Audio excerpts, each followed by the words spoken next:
Hiduplah tanahku, hiduplah negeriku, bangsaku, rakyatku semuanya. Bangunlah jiwanya, bangunlah badannya untuk Indonesia Raya.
Patut kita untuk berbahagia pada saat ini. Kemudian salawat beserta salam semoga Allah melimpahkan kepada junjungan kita Habibana wa Nabi Muhammad sallallahu alaihi wasallam, pada para keluarganya, pada para sahabatnya, juga pada kita selaku umatnya. Semoga kita semua mendapatkan syafaat umat darinya di yaumil qiyamah. Amin ya Allah ya rabbal alamin.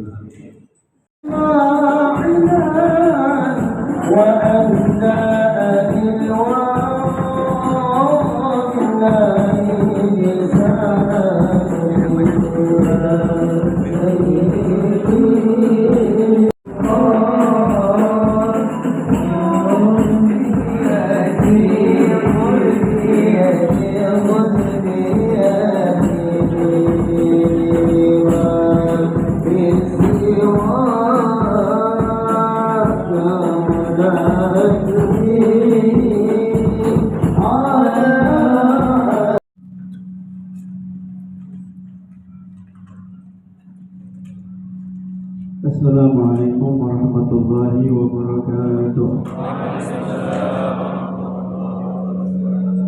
Alhamdulillahilladzi hadana li hadza لنهتدي لولا أن هدانا الله. اللهم صل على سيدنا محمد ذو الجسد وملك الجاري ولمجد في الآثار وعلى مسلسل الجنور. اللهم صل على سيدنا محمد صلاة تعافينا من البلاء والآثام وتشفينا من الأمراض والأسقام وتبلغنا أصل الآيات والمرام. اللهم بارك سيدنا محمد سبحانه وتعالى بعينك التي لا تنام مخلوقا بجنتك الذي لا يرحم بك فلا وأنت صراطنا ورجاؤنا يا ذا الجلال والإكرام. رب اشرح لي صدري ويسر لي أمري واحلل عقدة من لساني يفقهوا قولي. ربنا أفرغ علينا صبرا وتوفنا مسلمين. أما بعد. Hadratul Qurama al-Najilla al-Fudala, para alim ulama, para tokoh masyarakat, al-habaib khusus dari Allah dan Fakir, juga Ketua PW KBRA Jawa Barat, Ustaz Eka dan semua jajarannya, Ustaz Firdaus dan semua ketua-ketua PC se-Jawa Barat yang hadir pada kesempatan kali ini, dan teman-teman praktisi KBRA yang dirahmati Allah Subhanahu wa Ta'ala. Alhamdulillah, luar biasa perjalanan penuh dengan pelajaran hikmah yang sangat indah dari Allah Subhanahu wa Ta'ala selama rihlah di Jakarta dan sekitarnya. Sampai detik ini, saat ini kita kumpul bisa bermuajah di tempat yang penuh berkah ini, insyaallah. Semua karena inayah dan taufik dari Allah Subhanahu wa Ta'ala. Artinya Allah mencintai kita, Allah memilih kita untuk melestarikan syiar-syiar agama Islam, melestarikan, mengistiqomahkan anjuran-anjuran yang ditekankan oleh Nabi Muhammad SAW, yaitu silaturahmi, bermuajahah, dan saling mendoakan satu dengan yang lainnya. Maka patut kita syukuri, patut kita renungi bersama dan dijaga dengan baik agar senantiasa kita bisa istiqamah dan Allah berikan keberkahan hidup kita dunia dan akhirat. Amin ya rabbal alamin. Ya, tadi malam kemarin kita ziarah ke Al-Habib Abdullah bin Muslim Al-Abbas Empang Bogor. Ya, kemudian bertemu dengan cucu beliau, yaitu Habib Qasim bin Ja'far As-Sajar. Karena umi beliau itu cicit daripada Sahibul Maghrib. Ya, umi beliau itu cicit daripada Habib Empang Bogor dan Habib Hasan bin Muhsin bin Abdullah bin Muhsin Sahibul Maghrib. Kemudian berlanjut kita datangi seorang Habib yang ternyata cicit juga daripada Habib Muhammad bin Ahmad Al-Mukhtar, wahya miskul khitam wa khatimatul khawatir. Dia juga ke petilasan-petilasan di dalam rumahnya, dan ternyata kami baru tahu bahwa Habib Abdullah bin Husain Al-Abbas Empang Bogor adalah guru daripada Habib Muhammad bin Ahmad Al-Mukhtar Miskul khitam wa khatimatul fawatih. Tanpa disengaja Allah yang mengarahkan, kita ziarah ke guru, kemudian lanjut ke muridnya, ke cucu-cucunya. Dan tadi malam habis Isya acara di Cikarang. Setelah dari Cikarang jam 10-an lebih, kita sudah ditelepon sama Sahibul Majlis, Presiden Majelis Nurul Mustafa, yaitu Habib Hasan bin Ja'far As-Sagaf, untuk hadir. Maka Masya Allah kita datang ke sana penuh luar biasa. Bahkan disambut sebelum sampai di lokasi disuruh telepon. Jadi kita telepon, lalu diarahkan ke panggung. Intinya kita duduk di belakang karena ini majlis besar, Habib besar, ribuan anak muda datang di situ di malam minggu, ya, yang waktunya mereka enak-enakan pacaran, diajak sholawatan sama Habib Hasan bin Ja'far As-Sagaf. Itu setiap malam minggu. Kita naik, malah disuruh duduk di depan di samping beliau Habib Hasan bin Ja'far As-Sagaf. Masya Allah. Kemudian ikut bersolawat, lalu disuruh ngisi. Alhamdulillah sempat ngisi depan para habaib, para kiai. Lalu berlanjut ke base camp beliau, Istana Sagaf. Kita ngobrol panjang lebar, dan subhanallah, imamah beserta kopiah peninggalan Al-Habib Abdullah bin Muhsin Al-Attas, bahkan juga tongkatnya dan tasbihnya yang tidak dikeluarkan kecuali kalau ada munsyid Al-Attasnya. Tapi sama beliau tadi malam dikeluarkan demi kami. Masya Allah, kita diberi kesempatan memakai kopiah imamah itu, memegang tasbih dan memegang tongkat, lalu disuruh berdoa oleh beliau.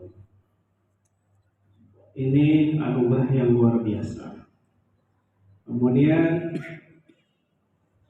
dikasih kitab sama beliau, karya daripada Al-Habib Abdullah bin Muhsin Al-Attas, yaitu kitab Ad-Durarun Nafas min Anfasil Ilmin Nibras Khalifatus Salaf Al-Aqyas Al-Imam Al-Kabir Al-Ali bin Nakhrir Al-Wali Syahir Al-Habib Abdullah bin Muhsin Al-Attas. Yang buat saya kitab ini sudah lebih minat dunia, anid dunia wa ma fiha.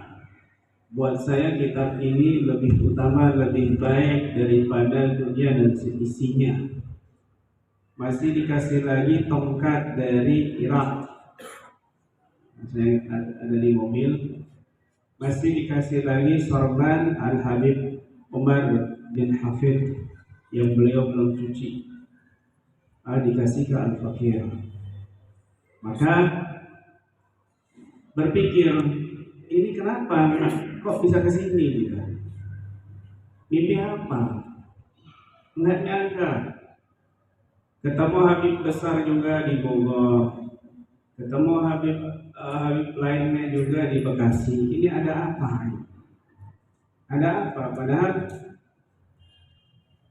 cuma berpikir, apa ini barokahnya TikTok? Apa ini karamahnya TikTok?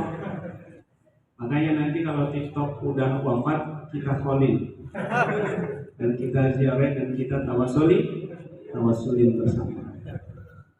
Ya. Maka berpikir, ya Allah, ini kayaknya barokah tawasul. Ini gak ada lain barokah tawassul yang ada di maslak yang sering kita baca. Datu-datu mereka ini kita tawasulin, kita baca. Bahkan dari Sabang sampai Merauke tiap hari berkumandang tawassul di maslak. Senang, ini tanda kita yakin bahwa datu-datunya yang soleh ini senang, bahagia, mau kasih hadiah. Diarahin kita ke cucu-cucunya, diarahin kita ke keluarganya, dikasih hadiah, yang sangat istimewa. Allahumma sholli ala Muhammad. Enggak nyangka, tidak menyangka, luar biasa. Di tengah-tengah ujian buat mereka, hanya demi politik, tapi dzurriyyah Nabi, keturunan Nabi dibuat tumbal, dibuat batu loncatan, dibuat macam-macam. Baru kali ini, ya, ribuan ulama, ribuan wali, nggak ada yang protes masalah nasabnya para habaib dzurriyyah Nabi. Bahkan Al-Habib Abdullah bin Ali bin Muhammad Al-Haddad yang mereka baca rotinya, yang mereka nikmatin berkahnya Rotibul Haddad, mengatakan dalam kitab Al-Ainiyahnya, wa Ahmad wa Abdullah wa alwihim wa basirihim wa jadidihim mahma wu'i. Ketika menyebutkan putra-putra Al-Imam Muhajir ilallah Ahmad bin Isa, maka Al-Habib Abdullah Al-Haddad menyebut dengan jelas di situ, dan Ahmad dan Alwi dan Ahmad dan Abdullah dan Alwi dan Imam Basir, Imam Jadid mahmau'in. Jadi hukum asal kita tawasulin juga itu. Imam Ahmad Mahdi Ahmad Isa wa auladuhu Alwi wa Abdullah Ahmad Basir wa Jadid wa Basirihim ila akhirih. Itu para imam, para wali nyebutin semuanya ribuan tahun, nggak ada masalah. Masa nih kalau kita ngaku nih anak sama orang biasa, tapi bukan kita ngaku saya bapak, saya anaknya si fulan, ini orang biasa yang ngaku, tapi padahal bukan, ini dilaknat. Apalagi ngaku-ngaku tersambung sama Nabi. Masa para wali-wali besar ini yang kitab-kitab yang kita baca, mereka pura-pura ngaku keturunan Nabi? Jangan sembarangan kamu ini. Nggak ada itu zaman dulu. Baru-baru ini rame. Tapi mereka para habaib nyantai aja. Nyantai aja.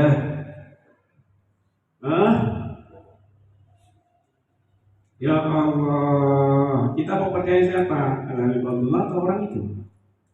Al-Imam Abdullah Al-Haddad Rotibul Haddad yang kitabnya Nasaihi Diniyah Risalatul Mu'awana, yang dibaca dari ujung dunia sampai dunia di Indonesia, wajib kitabnya dibaca di pesantren, di masjid-masjid. Mau bilang Al-Habib Al-Haddad Habib palsu karena Ubaidillah ini disedikin, fiktif, nggak nyata itu. Hati-hati loh, ya, hati-hati, karena itu sudah ujian buat kita. Zaman dulu itu Belanda bisa ditaklukkan, ya, karena ada andil para habaibnya. Tahun 1873 itu Al-Haja Habib Abdurrahman bin Muhammad Az-Zahir Ba'alawi. Beliau ini membangkitkan semangat pribumi Aceh waktu itu. Lalu sampai terjadi pemberontakan bersenjata dan banyak yang syahid, tapi menang. Maka Belanda bingung.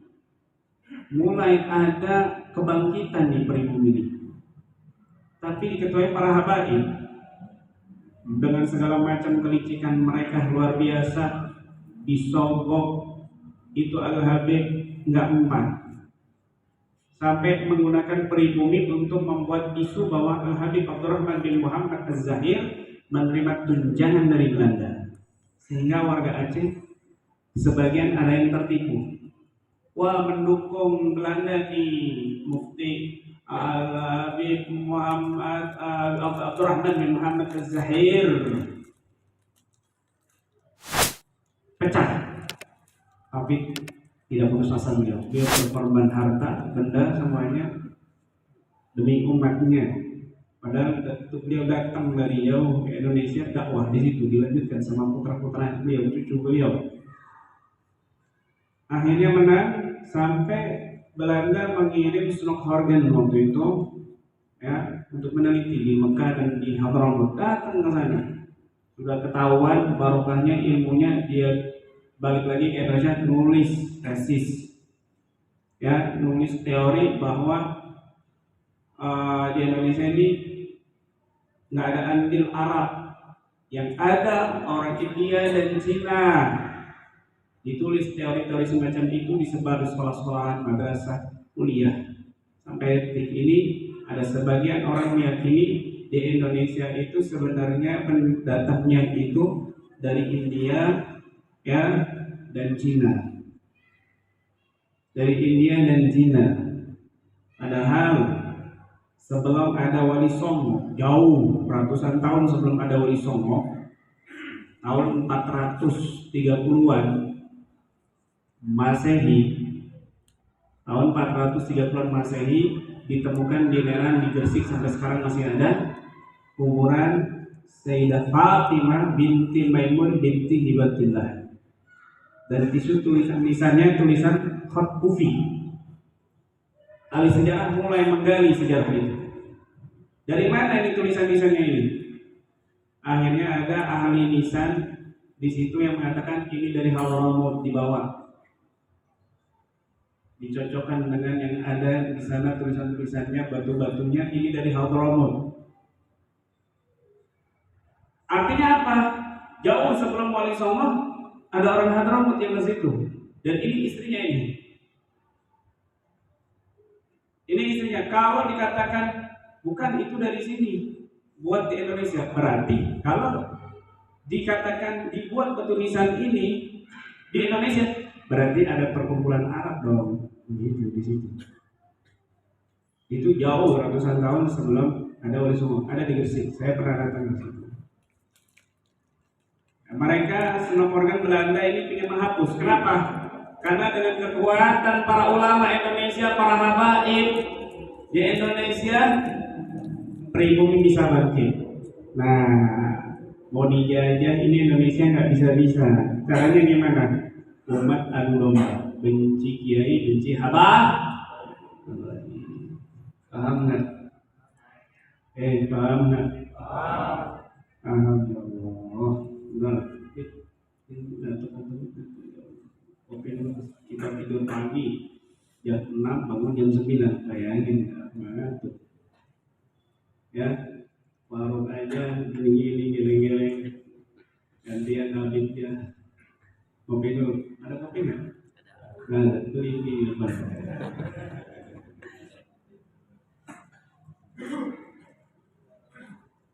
Allahumma shalli ala Muhammad. Jadi ini wasilah tawassul, bukan wasilah TikTok dan bukan berkahnya TikTok. TikTok cuma wasilah doang. Kalau dipegang sama orang yang positif, insya Allah jatuhnya positif itu TikTok. Kalau dipegang sama yang negatif, ya jadi negatif, buat joget-joget, buat bagi lumpur, ya. Tuh. Ini Allah Akbar, ini benar-benar ya. Dan apa yang saya cari baru pegang kemarin, buka halaman langsung ketemu jawaban. Allah Akbar, ini yang saya cari selama ini. Referensinya ada di sini. Ini khot ya, tulisan khot ini. Tulisan khot langsung, bukan apa namanya komputer, bukan. Ya, bukan komputer ini.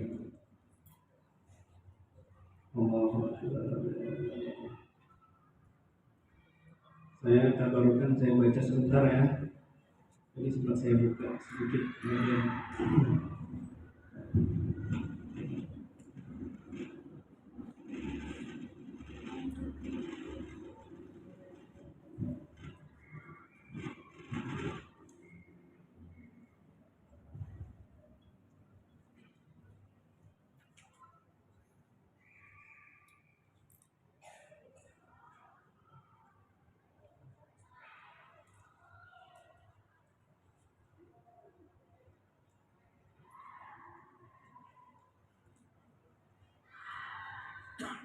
Dikatakan di sini ini tabarkan ya karya Al-Habib M. Pakubur, tahu kan? Pernah ada yang ziarah ke sana? Ziarah itu wali besar, wali besar.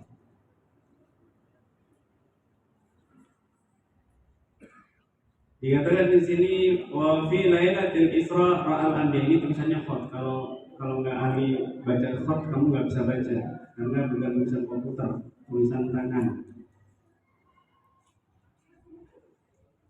Karena koknya itu nggak ada titik, ini tak apa kok, kalau kamu nggak bisa baca dikira fa. Wa fi lailatul Isra, di malam Isra ra'al anbiya salah marrat, Nabi melihat para nabi lainnya 3 kali di Baitul Maqdis, Palestina, di sama, di langit, di kuburihim, dan di kuburan mereka. Para nabi mereka di saat itu juga di waktu yang sama melihat roh mereka itu yang pertama 3 kali. Yang pertama di Baitul Maqdis di Palestina, kemudian di langit dan di kuburan dalam satu waktu. Faqila lahu kaifa ru'yatu lahum fi kuburihim. Ada yang bertanya, gimana kok bisa melihat mereka di kuburannya, itu seperti apa mekanismenya?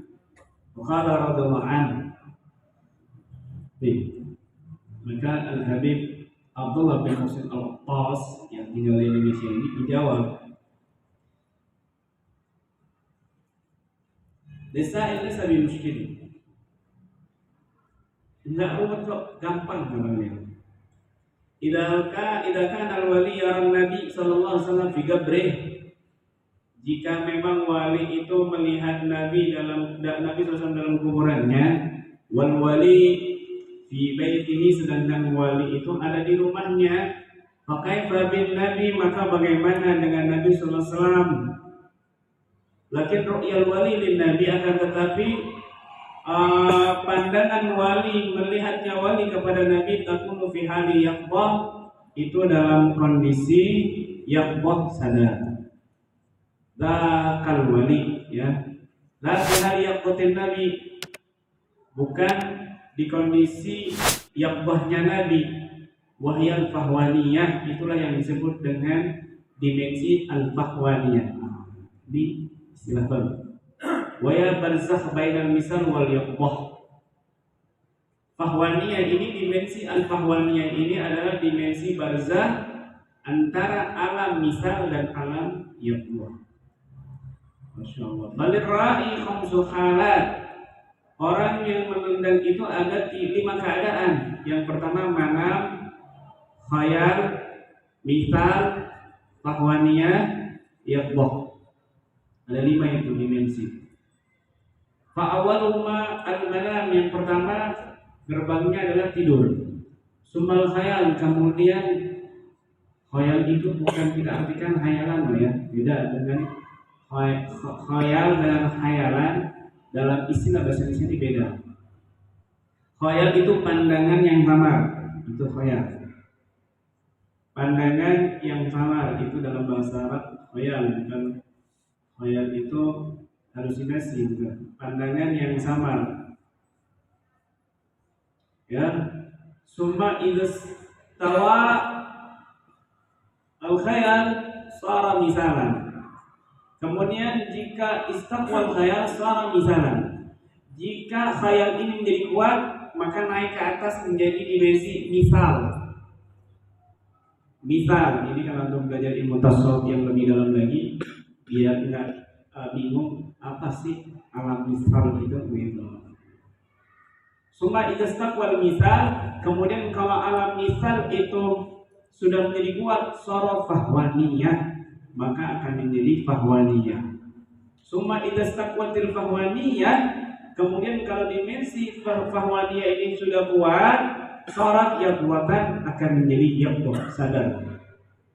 Wal fahwaniyah, sedangkan dimensi fahwaniyah yallati yarana fiyal awliya an-nabi sallallahu alaihi wasallam. Dan dimensi fahwaniyah inilah para wali bisa melihat Nabi Sallallahu Alaihi Wasallam. Faya yaqta binisbal ra'i, maka itu kalau dinisbatkan kepada yang memandang itu sadar padahal bahwanian. Li'annahu yara bi ihsasi kulli hala binisbal alladhi yara. Karena dia memandangnya dengan indrawinya secara keseluruhan, bukan beda lagi kepada yang dipandangnya. Kalau yang dipandangnya ini bukan kondisi Allah, tapi itu kondisi alam barzah. Warra'i fi alamid dunya, sedangkan orang yang memandang masih ada di alam dunia itu muqayyadan, terikat wa mahjuran, dan terbatas alaih atasnya. Warra'i fi halatir ru'ya, sedangkan orang yang memandang melihat di kondisi mimpi la yara ahadan mimman huwa jalisun inda bal huwa mustaqrifun fil ladzi yarah, maka dia tidak memandang seorang pun mimman huwa jalisun inda, dari orang yang duduk di sampingnya, bal huwa mustaqrifun fil ladzi, akan tetapi dia tenggelam pada orang yarahu yang dipandangnya. Ini sesuai dengan apa yang ada di kitab Kimia Usahadah. Di Kimia Usahadah kan dikatakan idana man insan ghuliqa babul hawas wa yuftah babul batin wa yushab lahu ghaibun min alamin malakut wa minan lawhil mahfuz. Ketika orang itu tidur maka ditutuplah indrawinya, off indrawinya, tidak berfungsi. Kemudian yuftah babul batin, dibuka pintu batin, wa yushab lahu ghaibun min alamin malakut wa minal lawhil mahfuz, dan disingkapkan baginya orang yang tidur ini sebagian daripada alam malakut dan alam lawhul mahfuz.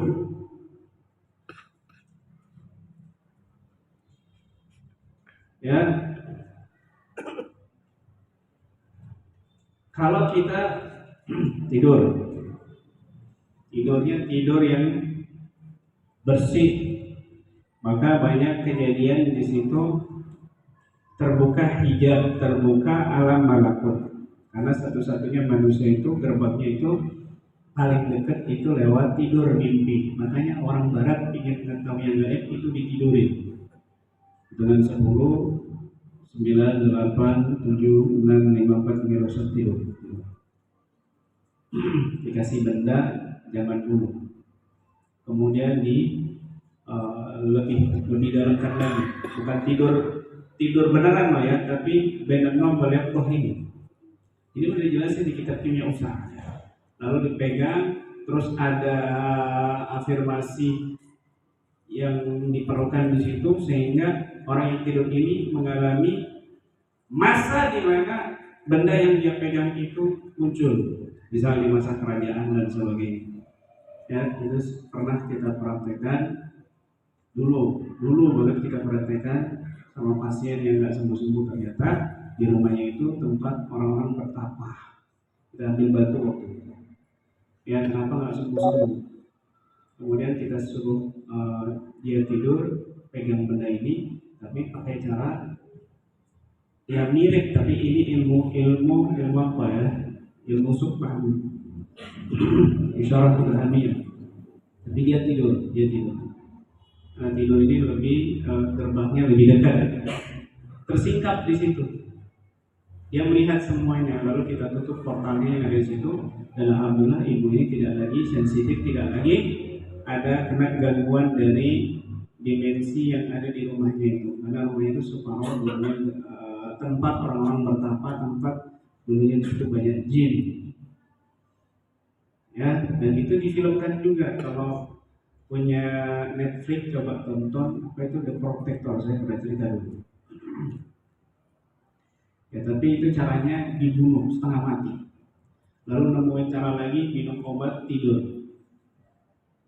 Ini kan, ya, itu ilmu barat itu berarti di layar sutradaranya itu di belakang layar itu ada ahli ilmuannya yang ingin menyampaikan pesan itu. Ya kan? Dan wa amma zahir fayadun nas anna bihi yaqdah. Lanjutan kitab Ibnu Syarah itu, adapun dimensi sadar ini sadar kita melihat semuanya ini dengan mata indrawi, maka manusia ini mengira bahwa ini adalah kesadaran yang betul-betul, padahal bukan. Wa amma ma yusiru bainana wal yaqah aula bil ma'rifah. Akan tetapi apa yang dilihat di antara tidur dan sadar, itulah yang sesungguhnya dikatakan lebih utama dibilang sadar, aula bil ma'rifah. Adzan ini kita lihat. Adzan itu kalau kamu baca hadisnya, itu dari mana sumbernya? Dari sahabat yang menumpangkan itu, dia jelas mengatakan dalam hadis itu, ana baina naim wal yaqظah. Ketika aku antara tidur dan sadar, lalu ada orang yang praktekkan suara ini. Disampaikan ke Nabi. Ini cerita ke depannya Nabi. Ana baina naim wal yaqظah, hadis sahih. Akhirnya dibuat azan. Itu hasil daripada antara tidur dan terjaga. Makanya para wali-wali sering kejadian aneh-aneh antara tidur dan terjaga. Kenapa? Separohnya alamnya, separohnya alam misal. Bahkan nembus ke atas alam malakut begitu. Bisa dipahami nggak?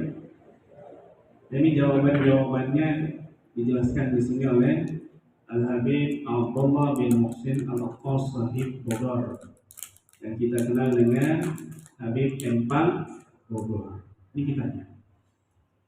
Bawah nanti, ya, buat mempelang gambar terasa. Begitu. Baik, ini ada ijazahan. Ini sambutan udah ya? Udah tadi. Ini banyak baca semua hafal.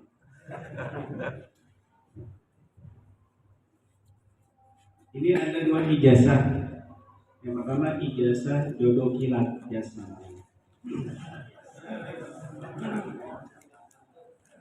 Udah dibagikan? Udah diijazahin belum? Ijazah jodoh kilat. Karena Jawa Barat banyak yang bermasalah jodohnya, jadi spontan aja, perlu diijazakan. Ya, yang pertama qiraah al-ayat al-mubarakah, yaitu baca ayat ini. Rabbi la tadharni farda wa anta khairul warisin. Berapa kali? 14 kali setiap sholat. 14 kali setiap sholat. Yang susah jodohnya nih, susah banget mau kawin gak ada. Udah lamaran, udah pesan malah dibatalin. Ya kan, ngenes banget jodohnya nggak dapat. Udah dicidekin ada yang lambat. Sakit rasanya itu luar biasa. Sakit rasanya. Ya, pengen itu keluar dari Jawa Barat. Nggak mau ketemu orang itu. Rasanya sakit. Ya. Jodohnya berat, maka coba tidak ada salahnya mengamalkan ayat ini. Rabbi la tadharni farda wa anta khairul warithin. Ya Allah, ini doanya seorang nabi ya. La tadharni farda wa anta khairul warithin. Ini doanya Nabi Ibrahim kalau salah. Ya Allah, jangan biarkan aku sendiri. Wa anta khairul warithin, dan engkau sebaik-baik orang yang memberikan warisan. Zat sebaik-baik zat yang memberikan warisan. Bacanya 14 kali setiap sholat. Ya. Kalau udah dapat jodoh, stop, jangan diamanin. Kok ketawa? Kan paling kenceng ketawanya. Berarti udah siap-siap dia ngamalin. Ya, yang udah nikah nggak usah diamalin ini. Boleh juga, tapi niatnya biar punya keturunan. Ya, boleh. Yang belum punya keturunan, ya ini juga termasuk ijazah jodoh dan keturunan ini harusnya, ya. Yang belum punya keturunan, anak maksudnya, maka Amalkan juga Rabbi la tadharni farda wa anta khairun warithin. Ini 14 kali. Paham ya? Jangan.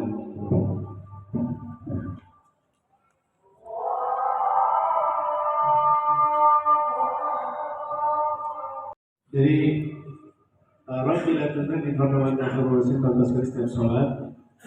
Bagi yang belum ada pasangan, belum dapat jodohnya, amalkan sampai dapat jodoh.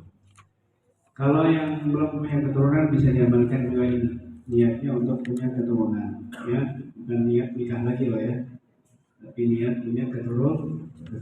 Kemudian yang kedua, dikuatkan dengan luzumul istighfar, melazimi istighfar, ya. Melazimi istighfar yaitu astaghfirullahaladzim wa atubu ilaih, itu 100 kali setiap hari. 100 kali setiap hari. Kemudian yang kedua, ini ijazah power praktisi. Jadi ini untuk memperkuat memperkuat power dalam diri kita, energi dalam diri kita. Yang pertama ya, qiraatul Fatihah sab'a marrah, yaitu membaca Fatihah 7 kali fi khamsati ayyam ala tawali, selama 5 hari secara berturut-turut. Ya, membaca surat Al-Fatihah 7 kali selama 5 hari secara berturut-turut. Kalau dia lupa, ulangin lagi dari awal. Kalau dia nggak baca, ngulangin lagi dari awal sampai 5 hari. Ya, baca Fatihah 7 kali selama 5 hari berturut-turut. Kemudian yang kedua, qiraatul Fatihah fi awal kulli syahrin salasa marrat. Membaca surat Al-Fatihah di setiap awal bulan sebanyak 3 kali. Awal bulan Hijriah. Awal bulan Hijriah tanggal 1-nya itu dibaca 3 kali. Ini ada. Ini satu belum ada. Iya.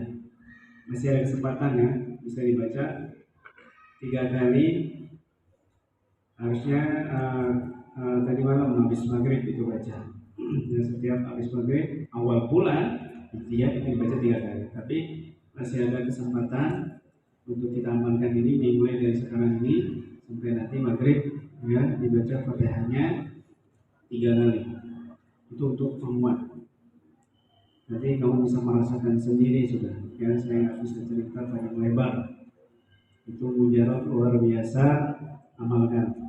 Kemudian yang ketiga, ini untuk darurat. Ini darurat saja. Salat hajat 2 rakaat. Misal kita ini ada musuh yang sangat darurat sekali untuk dilumpuhkan. Kalau nggak dilumpuhkan, mengimbas kepada istri, kepada anak, kepada keluarga, atau betul-betul anaknya ini udah di ujung tanduk nih. Gara-gara nyerang orang tua nggak bisa, anak kena udah di ujung tanduk ini anaknya. Dokter udah pasrah, tapi ya kita yakin ciri-cirinya, tanda-tandanya dia kena serangan. Tapi udah dijuntan, udah kejang-kejang, udah biru. Nah ini kita amalkan ya, sholat hajat 2 rakaat. Setelah sholat hajat 2 rakaat, kita membaca Ratibul Hadad, kemudian membaca Fakusir. Ya, ini amalan saya dulu di awal-awal. Kalau setiap saya membaca Fakusir, mesti saya awali dengan baca dengan sholat 2 rakaat, lalu baca Ratibul Hadad. Ya, kalau ingin kuat lagi baca tawassul, baru baca Fakusir. Kalau ingin kuat lagi ya baca Ratibul Hadad, kemudian baca tawassul. Itu kalau di TikTok ya, kalau yang paham TikTok ya, ini namanya kali 2. Kali 2 ya, bukan kali duda. Kalau Habib Abdung kan ya, ayo guys kali duda. Kali 2. Kali 2 itu, ini ilmu sebenarnya, kita bisa paham dari teknologi canggih saat ini. Ternyata memang bisa dijelaskan secara teknologi sebenarnya. Kali 2 ini, ketika kali 2 ini tercapai, itu kita ngebom misalnya love yang 100 koin itu bisa jadi 200 kekuatannya. Ada kali 3 juga. Kalau kita ngebom 100 jadinya 300 di saat kali 3 itu. Ada yang lebih dahsyat lagi namanya booster sarung tinju, yaitu kali 5. Yang nggak punya TikTok pada gemuk. Saya bahasa apaan sih? Ini tinju apa biasanya? Mente. Ya, makanya nonton TikTok habis download toka. Ya, nggak apa-apa. Nah, booster itu kali 5 kita nembak 100 jadi 500. Nembak paus ya 2100 jadi berlipat-lipat kali 5 jadi 5 kali lipat. Ini kalau kamu baca, kalau kamu amalkan boosternya ini. Ini posternya sholat hajat, kemudian baca rotib haddad, lalu baca fakusir, itu kali 2. Kalau mau kali 5 baca tawasul.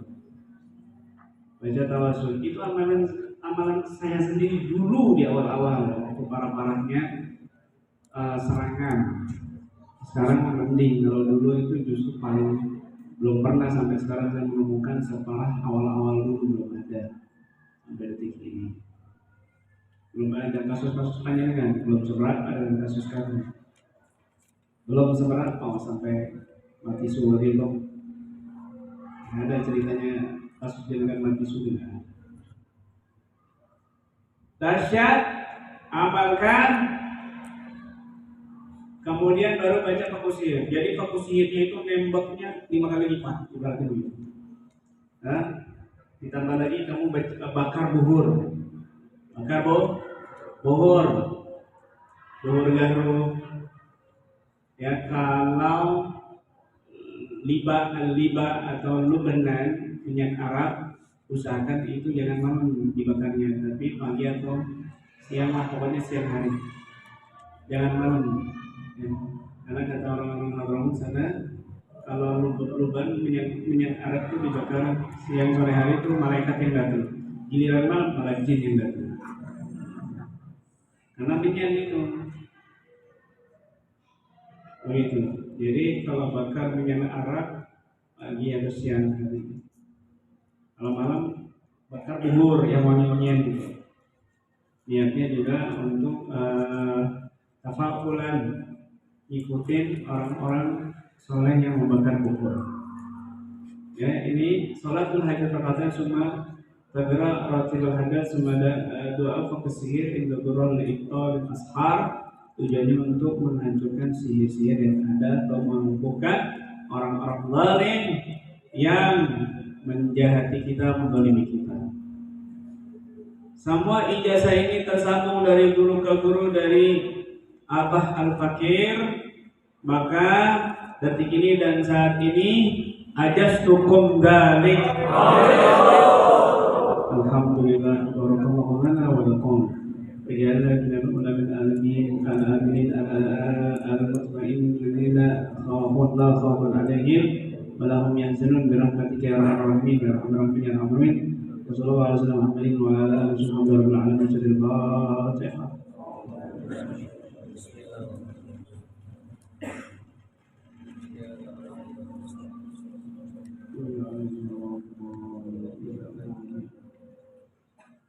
Baik.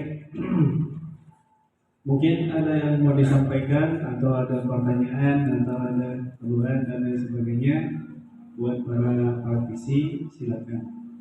Ini tadi dimulai jam berapa ya?